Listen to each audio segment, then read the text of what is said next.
Muy buenas noches a todos. Sean bienvenidos a esta transmisión en vivo de formacioncatólica.org. Felices Pascuas. Felices Pascuas a todos. Y verdaderamente Jesucristo ha resucitado. Sí, esa es nuestra gran alegría. Hoy en esta clase en vivo vamos a estudiar un poco acerca de la liturgia de Pascua, de algunos elementos que pueden servirnos a nosotros como materia de meditación y poder alimentar nuestra espiritualidad. De hecho, de tal modo que esos elementos de la liturgia de la iglesia para celebrar la Pascua no estén allí sin producir su efecto, ¿sí? El único modo de que nosotros podamos aprovechar todo eso y realmente nos alimente a nosotros es que nosotros sepamos, conozcamos cuál es su significado, y entonces eso nos sirva a nosotros de alimento espiritual, ¿sí? Entonces, quiero ir explicando algunas cosas de la celebración de la Pascua, ¿sí? De la celebración de la Pascua. Primero, rápidamente, algunas cosas hablamos la vez pasada de la pasión de Cristo, ¿sí? Y entonces ahora vamos a hablar de la vigilia pascual, de algunos elementos. Ya pasó la vigilia pascual, ciertamente, pero sus elementos están ahí como resonando, ¿sí? Están resonando y el cirio pascual está puesto en el presbiterio, cerca del altar o cerca del ambón en nuestras iglesias. ¿Y eso qué significa? Eso significa que ahí siempre va a estar eh, delante de nuestros ojos estará este elemento de la vigilia pascual que nos conecta con la vigilia pascual. Pero la vigilia pascual es un resumen de muchos elementos de nuestra vida cristiana y quiero hablar de algunos elementos de esa vigilia rápidamente para que después pasemos ya a la celebración de la Pascua. Entonces, eh, ¿cuáles son los elementos? Los elementos son, en primer lugar, la bendición del fuego nuevo, ¿sí? Fíjense, nunca se preguntaron ustedes, ¿qué significa fuego nuevo? ¿Por qué no solamente bendición del fuego? ¿Sí? Después tenemos la bendición del cirio pascual, el cirio pascual con todo su simbolismo cargadísimo, lo podrán mirar, contemplar y meditar en él, incluso pueden tener uno en su casa, perfectamente posible eso es, y de hecho es muy recomendable tener un cirio en nuestras casas que tenga la misma forma del cirio pascual de la iglesia, más chiquito por supuesto, no hace falta que sea uno enorme, puede ser uno pequeño, que pueden encender, hacer bendecir en la iglesia por el sacerdote y encenderlo del cirio de la iglesia, ¿sí? Así el fuego del cirio pasa a ustedes. Por supuesto que pueden encenderlo directamente, pero los símbolos, los ritos son muy importantes. Es muy importante mantener los ritos porque nosotros somos los hombres, el ser humano es un ser que le da significado a las cosas, ¿sí? Nosotros por nuestra inteligencia y la capacidad de conocimiento simbólico, le damos significado a las cosas. Las cosas tienen que tener significado y tienen que tener símbolo. Es como, ustedes saben, no es celebrar un cumpleaños sin torta y sin música, sin un cantito, ¿sí? Fíjense cómo la costumbre creó un canto que todos pueden cantar, que es brevísimo y fácil de memorizar, y que termina en un minuto. Entonces, si nadie cantara, uno diría, ¿no vamos a cantar acaso? ¿Vamos a cantar o no vamos a cantar? ¿No? Tenemos que cantar, ¿no? Con una torta o algo dulce, porque lo dulce nos alegra y se puede explicar incluso eso químicamente, ¿no? O sea, porque nos acelera un poco el cuerpo, da ciertas energías y hace que uno esté más despierto, más alegre por eso. Y un pequeño canto, como es el que los cumplas feliz. No sé si es el mismo texto en otros países, ¿no? Em, entonces, los ritos son importantes, ¿eh? Así que tenemos bendición del fuego, bendición del cirio, la introducción del cirio con la luz nueva en el templo y el canto del exultet. preciosísimo canto, que daría toda una clase, daría toda una clase, el Exultet, y podríamos hacerlo esto. Las lecturas bíblicas con las profecías, principalmente las primeras 4 lecturas, la bendición de la pila bautismal con el agua, la renovación de las promesas del bautismo, las letanías de los santos que se rezan cuando hay bautismo, y el canto de Gloria después de varias semanas. Tenemos el canto del Gloria, ¿sí?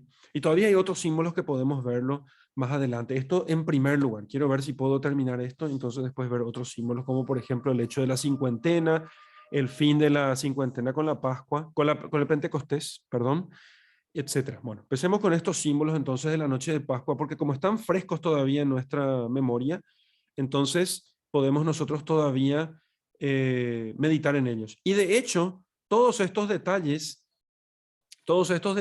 no solamente podemos meditar en ellos, sino que además todos ellos los podemos revivir continuamente, ¿sí? O sea, un cirio, ¿dónde revivimos un cirio pascual? Una vela con el fuego, cuando encendemos una vela para rezar. ¿Ustedes encienden velas para rezar? Espero que sí. Mantengan esa costumbre, porque eso es siempre una conexión con la vigilia pascual, que en realidad es una conexión con el bautismo. ¿Ustedes leen las Sagradas Escrituras? ¿Ustedes se santiguan con agua bendita? ¿Mm? Entonces, porque el santiguarnos con agua bendita no solamente tiene los efectos exorcísticos y de valor sacramental, sino que además nos recuerda nuestro bautismo. ¿Mm? Hacen la renovación de las promesas bautismales, rezan a los santos con las letanías. ¿Mm? Bueno, entonces, y van a misa y rezan en gloria. Bueno, entonces todas estas cosas son cosas continuas, constantes, solo que en la misa de la vigilia pascual, que inicia la Pascua, el tiempo pascual, nosotros tenemos esos elementos resaltados, como para que no perdamos de vista. Bueno, entonces, empecemos. Bendición del fuego nuevo, ¿qué es eso? La vigilia pascual empieza entonces con la bendición del fuego nuevo, el cual tiene que encenderse por medio se encendía antiguamente, mejor dicho, no podía ser encendido de forma artificial en el sentido que usamos hoy en día. Sí, todo lo que se ha hecho por el hombre en realidad es artificial. Todo lo que es hecho con arte, pero antiguamente no podía encenderse ni con cerillos, ni con encendedores, ni con mecheros, tenía que encenderse con un pedernal, o sea, con una piedra que produce chispa. Porque Cristo es como el pedernal. El pedernal representa a Jesucristo, que es el origen de la luz. Fíjense ustedes, una piedra, ¿sí?, que al ser golpeada una con otra produce una chispa, ¿sí?, y con eso se produce el fuego. En toda la antigüedad se produjo fuego de ese modo. Entonces, Cristo, que es la roca, Él es, que endureció su rostro como el pedernal, dice el Salmo, y de hecho, al subir a Jerusalén, endureció su rostro, se dispuso a hacer la voluntad del Padre, y entonces de esa dureza, de esa determinación, mejor dicho, de su voluntad, tan firme como el pedernal, la piedra de pedernal, se produjo la luz de nuestra redención. Fíjense qué imagen bonita, ¿no? De eso brotó el fuego bendito. Entonces, esto se hace en el atrio o dentro del templo, pero muy cerca de la puerta. Tiene que indicar justamente que eso se hace fuera de la comunidad cristiana. Cristo encendió ese fuego afuera de Jerusalén, en las afueras de la muralla. ¿Sí? Una cosa más. Dice la Escritura, ¿quién puede habitar un fuego devorador? ¿Quién puede habitar un fuego devorador? Entonces, ¿a qué se refiere con eso? Es que nadie, también dice la Escritura, nadie puede ver a Dios y seguir vivo, porque es como un fuego devorador. Entonces, por eso o sea, no normalmente, generalmente el fuego se enciende muy chiquito, ¿verdad? Pero lo que se solía hacer era encender una gran fogata. Lo que sucede con una gran fogata es que no podemos acercarnos a la gran fogata. Entonces, es un fuego devorador que todos tienen que mantenerse a cierta distancia. Nos ilumina, nos da calor, pero si nos acercamos mucho, nos mata. El hombre no puede acercarse mucho a la divinidad porque la divinidad supera al hombre completamente, no solamente por su naturaleza creada, sino por sus pecados. Entonces, ¿quién puede entrar al recinto sacro? Dice el salmista. ¿Quién puede habitar un fuego perpetuo? Entonces, el hombre de manos inocentes y puro corazón. Y eso no se refiere a un hombre cualquiera. El único hombre con manos inocentes y puro corazón es Jesucristo. Y Él es el que entra al santuario y toma el fuego, toma el fuego, y entonces Él lo enciende en chiquito como para que podamos acercarnos. ¿Quién podía, en la antigüedad? Bueno, ya veo yo que esta clase no voy a terminar. Voy a quedarme solamente con los símbolos de la Noche Santa. La siguiente voy a hablar de los símbolos del tiempo pascual, porque se me vienen muchas cosas, ¿no? Voy recordando ahora todo esto. Siempre me propongo hacer una clase breve y al final se me va el tema. Entonces, en la antigüedad, el, en la super antigüedad, no vayan a pensar en la Grecia clásica, hay que pensar en la Grecia primitiva, donde no había todavía templos ni una religión muy desarrollada como la que conocemos generalmente por las películas o incluso en los textos clásicos más nuevos, como las tragedias y compañía. Digamos en la Grecia de Homero. En la Grecia de Homero, el culto era fundamentalmente doméstico, ¿sí? Y el culto doméstico consistía fundamentalmente, sin entrar en muchos detalles, si quieren más detalles pueden leer el libro el, La religión antigua de Fustel de Coulanges. Fustel de Coulanges, para los que les interesan estas cosas de humanidades. Entonces, y consistía en encender sobre una piedra, fíjense, sobre una piedra, estamos hablando de la religión antigua. ¿Por qué es importante este tema? Porque esa religión antigua tiene vestigios de lo que se recibió de nuestros primeros padres, de Adán y Eva, o sea, de la revelación primitiva. Entonces el fuego se encendía sobre una piedra que se quedaba al ras del suelo y entonces ese fuego se tenía que mantener encendido continuamente. Entonces no podía apagarse. Si se apagaba ese fuego, de ese fuego la familia sacaba, encendía un pabilo para poder encender la cocina. No era un fuego de cocina, ojo, era un fuego sagrado. Y entonces si se llegara a apagar, entonces, no, si se llegara a apagar por descuido, tenían que traer un sacerdote del templo del pueblo, de la ciudad, de un sacerdote más cercano, y él con un ritual volvía a encender el fuego. Entonces, y ese fuego servía para cocinar directamente en él todas las cosas que servían para los ritos más importantes. Por ejemplo, el casamiento, el matrimonio consistía básicamente en que el novio iba a buscar a la novia de la casa de su familia, lo traía en una carroza y le hacía entrar en andas sobre sus brazos. Estamos hablando de la religión de hace 5.000, 6.000 años atrás, y le metía en brazos, sostenía en brazos, y entraba a la casa. Le llevaba a ella directamente al lugar donde estaba el fuego sagrado, donde estaba esta hoguera. De hecho, el término hogar viene de hoguera, y es por esa hoguera sagrada. Entonces, el, y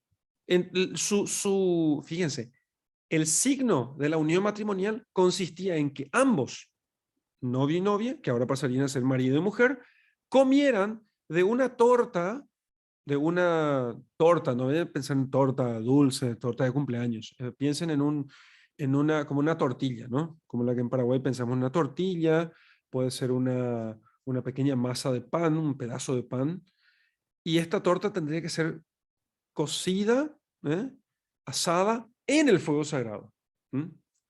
Referencia, Eucaristía, ¿no? Fíjense cómo todo esto es lo que toma después, o sea, todo esto está, ¿por qué esto era así? Y porque existía una revelación primitiva, ¿sí? Que se remonta hasta Adán y Eva, y entonces de allí las religiones antiguas, principalmente estas religiones antiguas de la indoeuropea, que es la que forma la base de la religión greco-romana, y que es en el contexto en el que se desarrolla el cristianismo. Y cuando digo esto, no estoy diciendo que el cristianismo sea pagano, sino que Dios quiso revelarse en ese contexto de cultura judeo-grecorromana, porque allí es donde se resguardaba mejor la revelación primitiva. Eso tiene que quedar muy claro, ¿no? Me estoy complicando, pero esto es muy interesante, sobre todo para algunos de ustedes que se dedican un poco más al estudio, ¿no? Entonces, entonces, aquí tenemos nosotros la cuestión del fuego sagrado, ¿sí? Ese fuego sagrado, fíjense que en Roma pasa al tema de las vestales. Las vestales eran mujeres que guardaban continencia, virginidad temporaria, no vayan a pensar que eran como las monjas católicas, virginidad temporaria, y guardaban el fuego sagrado. O sea, un templo dentro en la ciudad de Roma, el templo de las vestales, que guardaba el fuego sagrado, que recordaba justamente este tema del fuego sagrado de la religión antigua primitiva. ¿Y eso por qué? Porque en Roma ellos creían, eso pueden leer en la Eneida de Virgilio, que cuando se destruyó Troya, Eneas huyó de Troya con los penates, o sea, con unos idolitos, unas imágenes chiquitas de los santos, de los santos, de los dioses de la ciudad, y en un cofre el fuego sagrado. O sea, el pobre Eneas viajó desde Troya hasta Roma y cuidando de que no se le apague el fuego sagrado, justamente para que él pueda encender eso en el lugar donde llegara. ¿De dónde llegó? Las costas del Lacio, en el puerto de Ostia, desde donde él funda Roma. Bueno, por eso Jesucristo dice, he venido a traer fuego a la tierra. Un fuego que no está producido por los hombres y por la religión de los hombres. Yo vengo a traer el fuego. Entonces, Él trae un fuego de arriba. Él trae un fuego de arriba. Y ese fuego de arriba es el que quiere que se encienda en los hombres.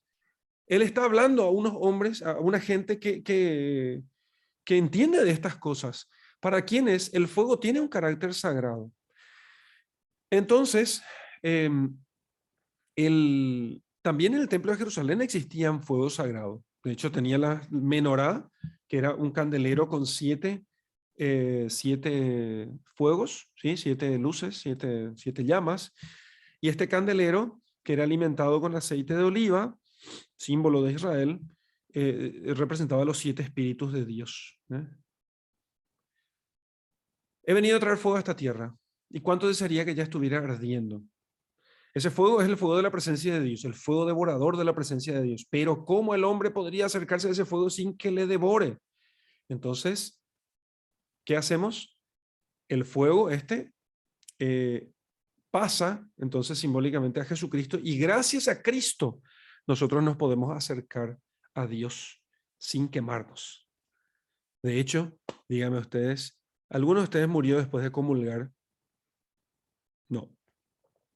Y sin embargo es Dios, el Dios de Dios, Dios verdadero, el creador de todas las cosas, por quien ha sido hecho todo, principio y fin. Imagínense ustedes, ¿alguien murió por comulgar? No, pero justamente porque ese fuego devorador se hizo un cirio, se hizo un fuego accesible a nosotros, y tan accesible que se llegó a encender en nosotros. Por eso en nuestro bautismo, esta vela que se enciende y se le da a los bautizados, esa vela se enciende en el cirio, simbolizando que la llama que está en Cristo se ha pasado ahora al bautizado, al cristiano nuevo.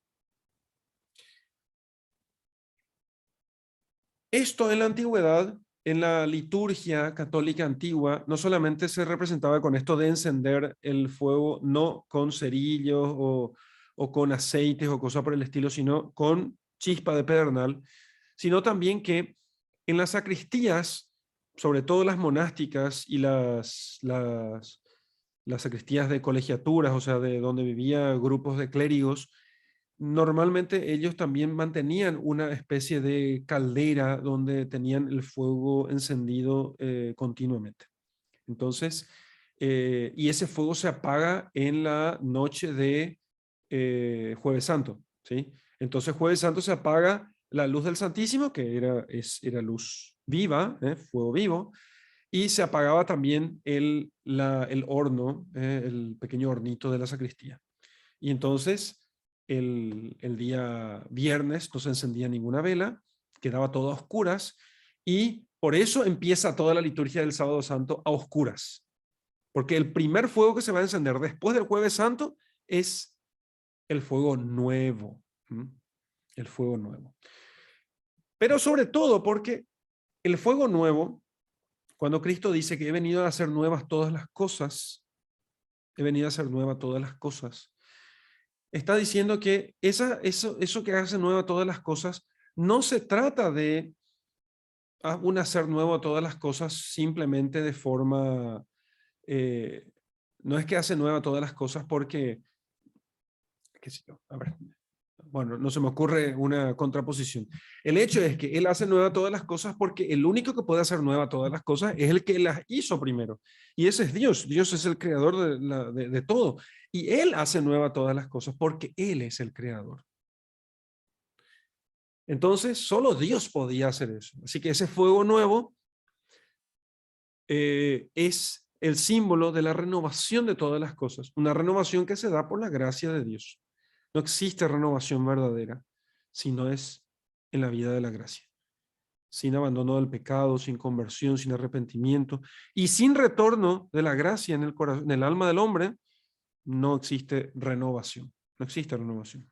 Se habla de renovación por todas partes. En la iglesia se habla mucho también hoy de que se renueven las cosas, de que haya esto, aquello, pero mientras no se hable de conversión y de que Cristo viva en el corazón de los hombres, no por un simple recuerdo, sino porque esa llama se encienda allí, y para que se encienda tiene que haber, no puede estar Dios y el pecado juntos, por eso se necesita el arrepentimiento, y por eso tenemos toda esta preparación larga de la Cuaresma para hacer penitencia por nuestros pecados, que consiste fundamentalmente en ejercitarnos para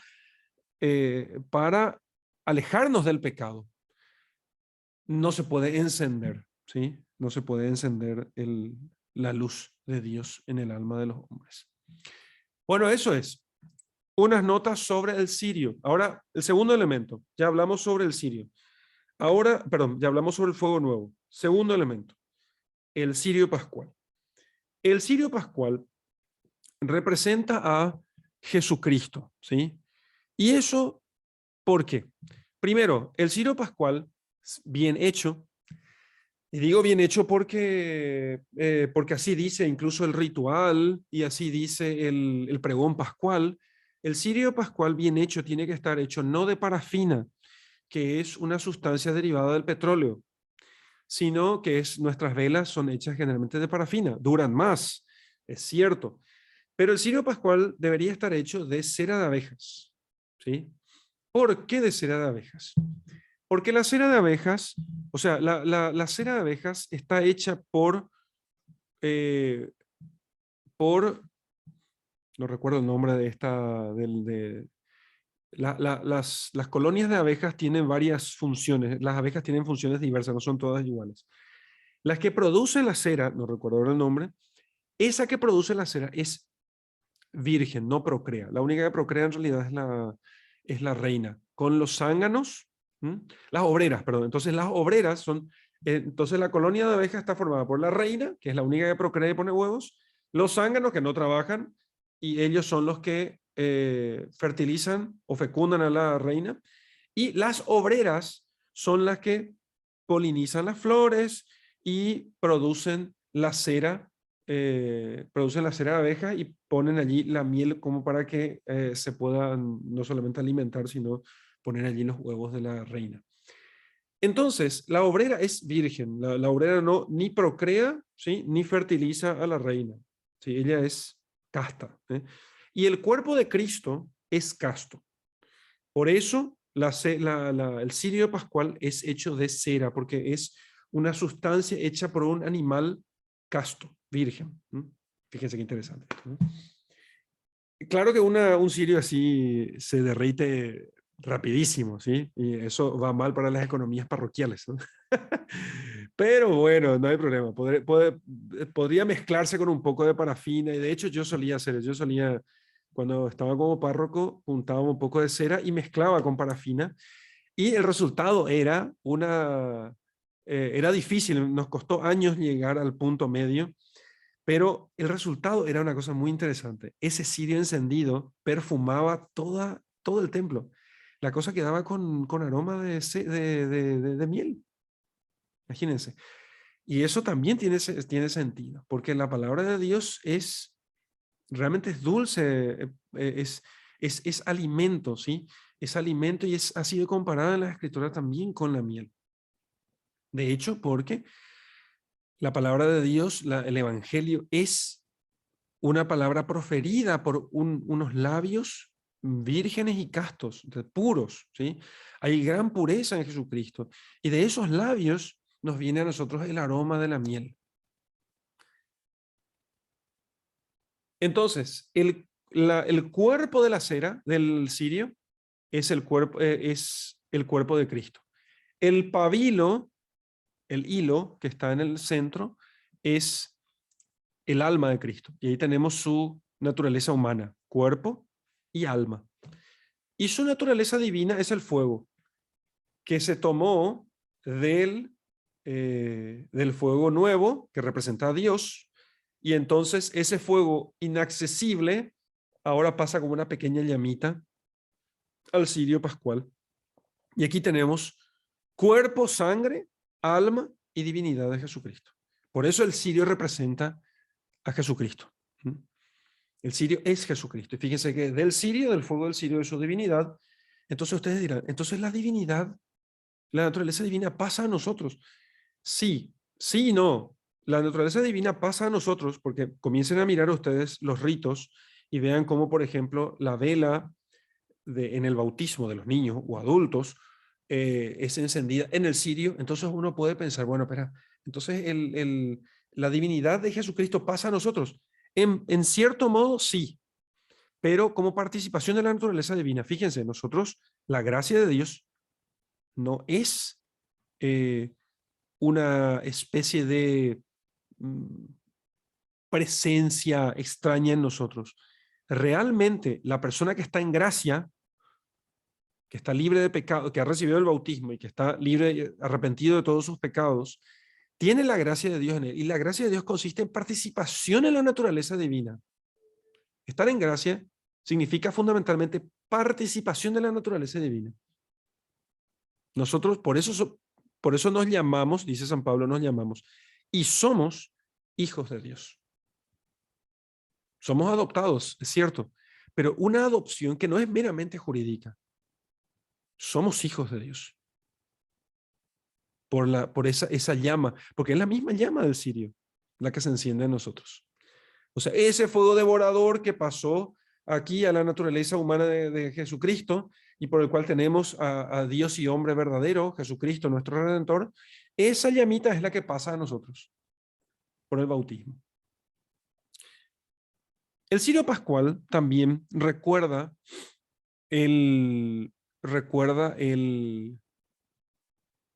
la columna de fuego que guió y protegió a los israelitas en su salida de Egipto y en su ida a la tierra prometida. Por eso el tiempo pascual se pone esta columna de fuego enfrente a nosotros en el templo para indicarnos que es Cristo el que va delante de nosotros para iluminarnos el camino, para disipar las tinieblas y para servir como separación entre nosotros y el mundo, que es Egipto, ¿no? Es Satanás, el mundo de la carne. Para ellos es oscura esa columna, pero para nosotros es luz. Y entonces es Cristo el que nos guía a nosotros y nos conduce hacia la tierra prometida, a través del desierto. A través del desierto. No podemos, nosotros no podemos caminar si es que se nos apaga la luz. Necesitamos luz. Y en este valle de lágrimas es necesario que entonces esta columna de fuego se mantenga encendida delante de nosotros para que nosotros podamos ver el camino, o si no, terminaremos en otro lugar distinto. ¿sí? No llegaremos a la tierra prometida. La tierra prometida, que es un símbolo de la gracia, la vida en Cristo, el cielo, la vida eterna, el nuevo mundo renovado y regenerado por Dios, etc. Entonces, y todo eso es lo mismo. Entonces, es como una columna, por eso es una cosa grande, ¿sí? Y se adorna con flores y se adorna con inscripciones y con pinturas, porque todo eso es porque representa a Jesucristo. Y Jesucristo es el que tiene la gracia capital y Él está adornado de todas las virtudes y de toda belleza y de toda santidad. ¿Qué se escribe en el sirio? Se escribe en el sirio lo siguiente. Se escribe una cruz, ¿sí? Indicando que es Cristo que padeció, ¿sí?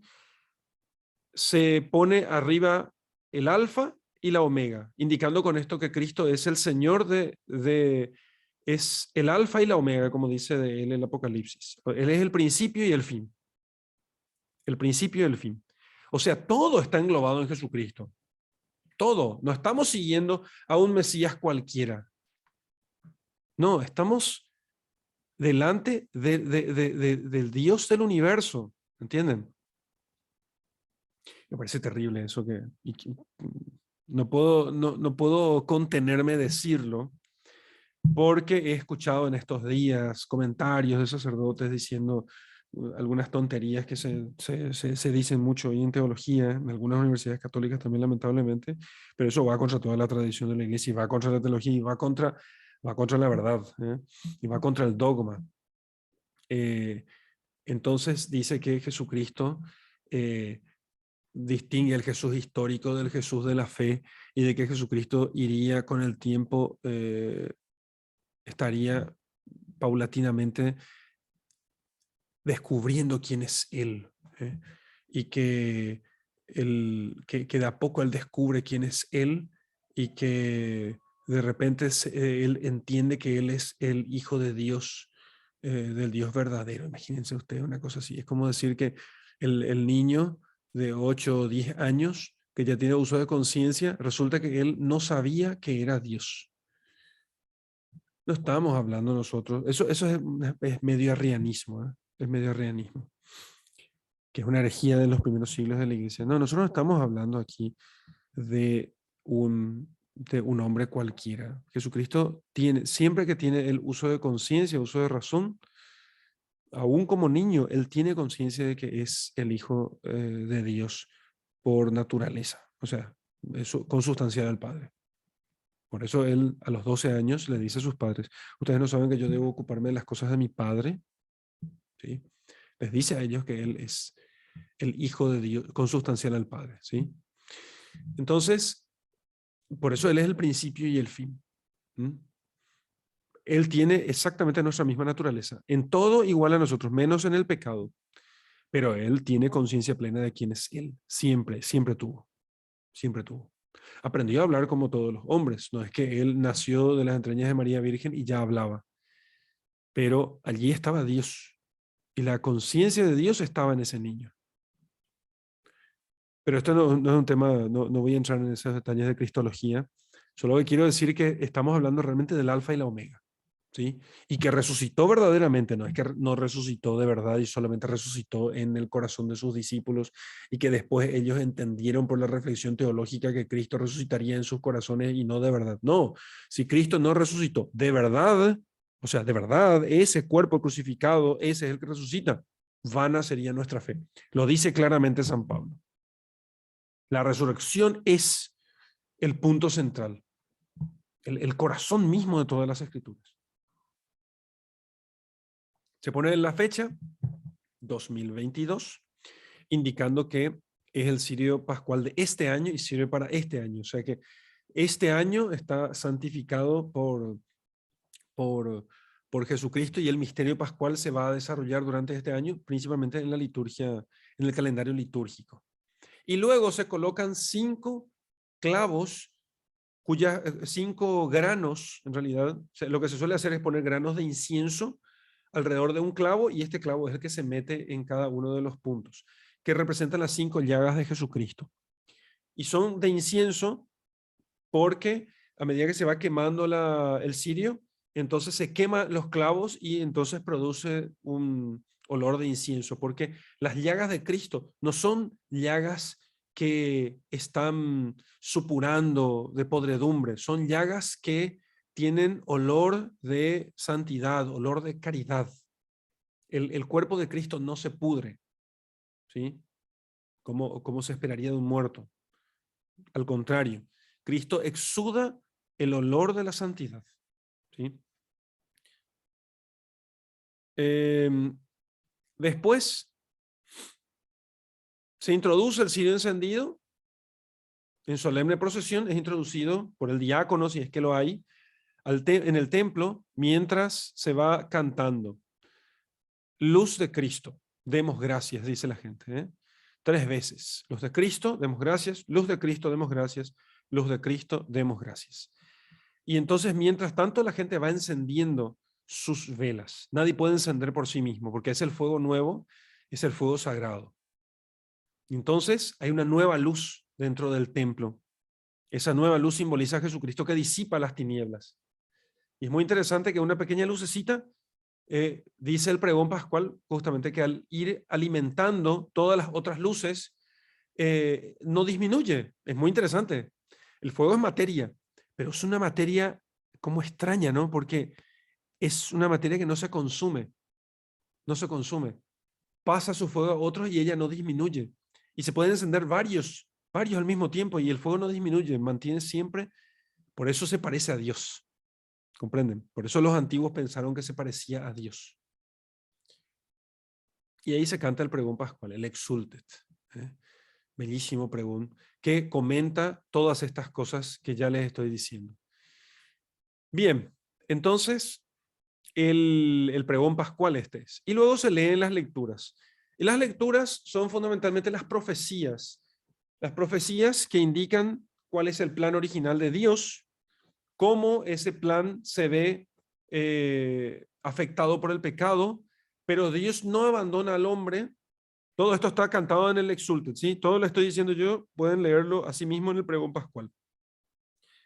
Entonces Dios no abandonó al hombre, sino que por ese pecado envió a su Hijo, que tomó carne de las entrañas de María, para poder redimirnos de nuestros pecados, ¿sí? Y que durante siglos los patriarcas esperaron el cumplimiento de estas promesas. En resumen, nosotros fallamos en nuestras promesas, Dios nos falla. El gran mensaje de la Pascua es esta: no hay muerte que pueda hacer que Dios no cumpla con sus promesas. Bueno, ¿cuáles son las promesas? Y las promesas es que todo el que retorne a Dios arrepentido será perdonado. ¿Les recuerda a la parábola del hijo pródigo? ¿No? ¿Sí? Es la parábola del hijo pródigo. El hijo pródigo entra al templo con una luz nueva. Nosotros como hijos pródigos venimos de la peregrinación cuaresmal y entramos con la luz de Cristo. Él entra, fíjense, Él golpea la puerta, entra Él y nosotros entramos detrás de Él, porque nadie puede entrar al cielo si es que Él no ha entrado antes. Cristo entró antes al cielo, nosotros entramos detrás de Él. Si mantenemos la luz que proviene de Él encendida de nosotros. Luego se canta la letanía, la bendición de la pila bautismal, la renovación de las promesas. Esto es todo un solo rito, pero lo que hacemos es lo siguiente. Primero, se cantan las letanías. Pedimos a todos los santos que dos cosas. Primero, ellos nos precedieron y nos dan el ejemplo a nosotros de perseverancia. Nosotros creemos gracias a los santos que creyeron antes que nosotros. Y los otros que vienen después de nosotros creerán si es que nosotros, de entre nosotros salen santos, si nosotros procuramos también la santidad. Se bendice la pila bautismal. El rito de la pila bautismal antiguamente se hacía, y de hecho hasta ahora se puede hacer todavía esto, se toma el cirio y se introduce el cirio en el agua. Se introduce el cirio en el agua, indicando que esa agua es santificada por Cristo, que es Dios y hombre, recuerden, Dios y hombre. Y luego, ahí alguna persona recibe el bautismo en la noche de Pascua o simplemente renuevan todos los fieles sus promesas bautismales. que son el corazón mismo de nuestra fe. Renuncian a Satanás, a toda su obra y seducciones, crees en Dios Padre, crees en Dios Hijo, crees en Dios Espíritu Santo. Ese es el corazón de nuestra fe. Se renuevan estas promesas y luego se nos asperge con agua, indicando con esto que somos nuevamente lavados de nuestros pecados por el arrepentimiento y la penitencia y por la redención.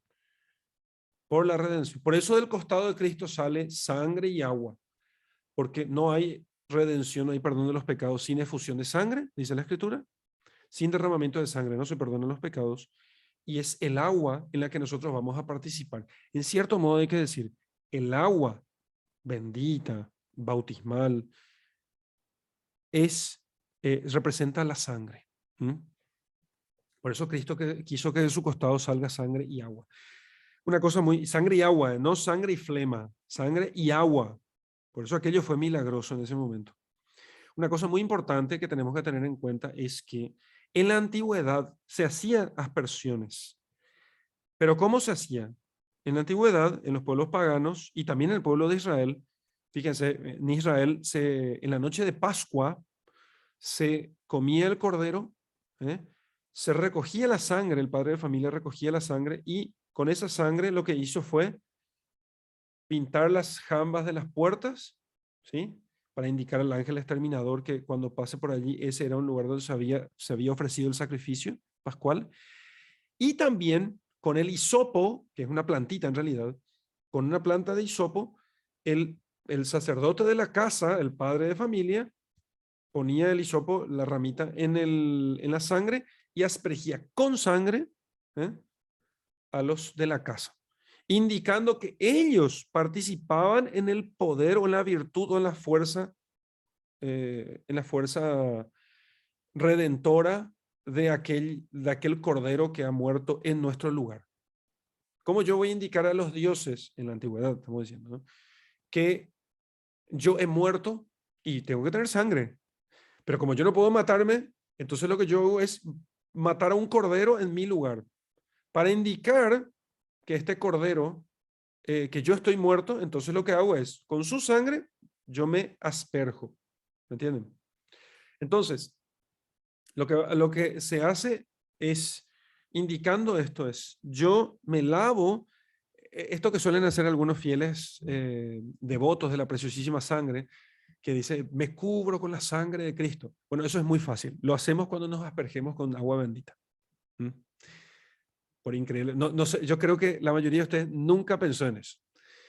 Entonces, ustedes dicen, bueno, yo me cubro con la sangre de Cristo, dicen algunos. Bueno, santiguate con agua bendita. Santiguarte con agua bendita es exactamente eso.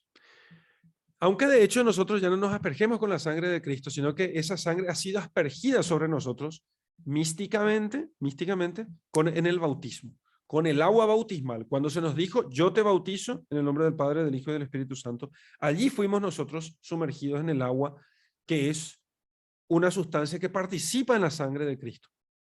¿Sí? Eso es lo que hace en nosotros. Bueno, hasta ahí tenemos entonces estos símbolos. A ver qué me falta. Y finalmente el gloria. Una vez visto todo eso, bueno, hemos sido perdonados nuestros pecados, entonces nosotros volvemos a cantar el gloria. Los ministros en la misa usan ornamentos blancos, se entona el gloria, se rompe el silencio del órgano que dejó de ser tocado durante toda la Cuaresma, las campanas que dejaron de ser tocadas en la noche del Jueves Santo, y vuelven a ser tocadas las campanas, y las campanas se echan al vuelo y se toca la campana durante todo el canto del gloria. También en ese momento se quita la cortina morada que cubre el altar y se quitan todos los velos morados. Antiguamente se hacía así. Hoy en día la mayoría de los lugares o no se cubren las imágenes en el quinto domingo de Cuaresma, o simplemente ya empieza la misa casi con las luces encendidas. Generalmente yo hacía, para poder resaltar esto y un poco según la tradición, lo que hacía en la parroquia era descubrir todo en la noche de gloria, en la noche de Pascua, perdón, en la vigilia pascual. Entonces uno entra, está todo tenebroso, solamente están encendidas las luces de nuestra fe cuando entendemos nosotros cuál es el misterio, cantamos el gloria y decimos, gloria a Dios en el cielo, ¿sí? Gloria a Dios en el cielo y en la tierra, paz a los hombres que aman al Señor. Y entonces, como fruto de nuestra fe, desvestimos todo el altar, encendemos las luces, desvestimos las imágenes y entonces todo recobra. Ahora todo es luminoso nuevamente. Muy bien, hasta aquí ya está. No, ya me alargué mucho con todo esto. Esto va a iluminar toda la meditación del resto del tiempo de Pascua que podemos hacer en una próxima clase. Pero con esto podemos entender cómo todos estos símbolos realmente nos hablan mucho de nuestra fe. O sea, aquello todo es una síntesis, un resumen de toda nuestra vida de fe, de todo nuestro caminar, desde nuestro bautismo hasta la entrada al cielo, cuando, si Dios quiere, y si nos mantenemos fieles y Él nos da su gracia, cuando lleguemos nosotros al cielo y haya concluido nuestro peregrinar por este mundo, ¿sí? Bueno, entonces hasta aquí. Veo que todos estaban muy atentos o no entendieron nada porque no hay ninguna pregunta ni consulta. Entonces, bueno, les agradezco muchísimo. Si no hubiera respondido ahora. Entonces, hasta aquí llega esta grabación. Si vos estás viendo la grabación en este momento, la grabación de esta clase, ahora voy a pasar a conversar con los alumnos que quieran comentar o preguntar alguna cosa. Si querés participar de estas clases, no te olvides de hacerte alumno. Puedes ir a nuestro sitio web, formacioncatólica.org, ir al botoncito ser alumno y hacerte alumno de nuestra plataforma, ¿sí? Dios te bendiga mucho. Nos vemos en una próxima oportunidad. El Señor esté con ustedes. La bendición de Dios Todopoderoso, Padre, Hijo y Espíritu Santo, descienda sobre ustedes y permanezca para siempre. Amén. Muchas gracias. Dios te bendiga mucho.